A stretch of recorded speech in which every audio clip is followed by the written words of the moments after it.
તો વાત કરીએ સુરતની તો સુરતના બારડોલીમાં ગુજરાત ખેડૂત સમાજની પત્રકાર પરિષદ યોજાઈ કે જ્યાં પત્રકાર પરિષદમાં સુરત જિલ્લામાંથી પસાર થતી વીજ લાઇનોનો ખેડૂતો આવનાર જે સમયમાં ઉગ્ર વિરોધ નોંધાવશે ત્યારે વીજ કંપનીના અધિકારીઓ ખેડૂતોને ધમકી આપી પાવર ગ્રીડ કોર્પોરેશન અધિકારીઓ દ્વારા વીજ લાઇન બળજબરીપૂર્વક નાખતા ખેડૂતો હવે લડી લેવાના મૂડમાં દેખાયા હતા।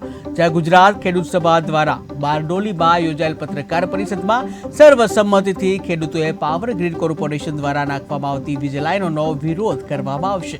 ટીવીના ટાવરો ઊભા કરવાનો પ્રયત્ન કરો છો અને ખેડૂતોની મહામૂલી જમીનને બરબાદ કરો છો તો એવી કોઈ નીતિ ઘડાવી જોઈએ જેને લઈને ખેડૂતોને પોતાની જમીન આપવા માટે દુઃખ ન થાય અને ખેડૂત હોંશે હોંશે પોતાની જમીન આપે એવું વાતાવરણનું સરકારે નિર્માણ કરવું જોઈએ। એવો આપના માધ્યમથી અમે સરકારને જણાવવા માંગીએ છીએ। આપ ઉપસ્થિત રહ્યા અને અમારી પ્રેસને સાંભળી એ બદલ આપનો પણ આભાર। આજે સુરત જિલ્લા ખેડૂત સમાજની બારડોલી ખાતેની ઓફિસ પર ખેડૂત સમાજ સાથે મોટી સંખ્યામાં ખેડૂતો ઉપસ્થિત રહી પ્રેસ કોન્ફરન્સ કરી છે।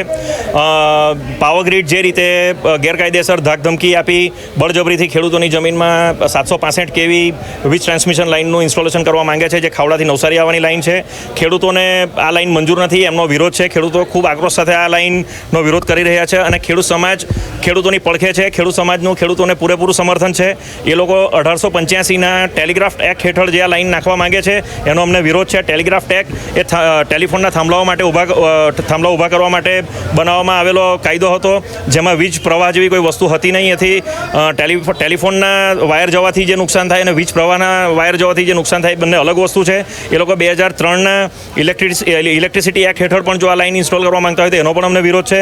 ROWમાં જમીન સંપાદનમાં ખાલી જમીનના ડિવેલ્યુએશનની જોગવાઈ છે, એટલે કે જે રેસા જતા હોય એમાં જમીનની જંત્રીના 15% અને થાંભલાના બેઝના જમીનની જંત્રીના 85% ઉલ્લેખ છે। તો અમારે એનો પણ વિરોધ છે કે અમારી જમીનની જે એકચ્યુઅલ ડિવેલ્યુએશન છે એમાં કમ્પન્સેટ થતી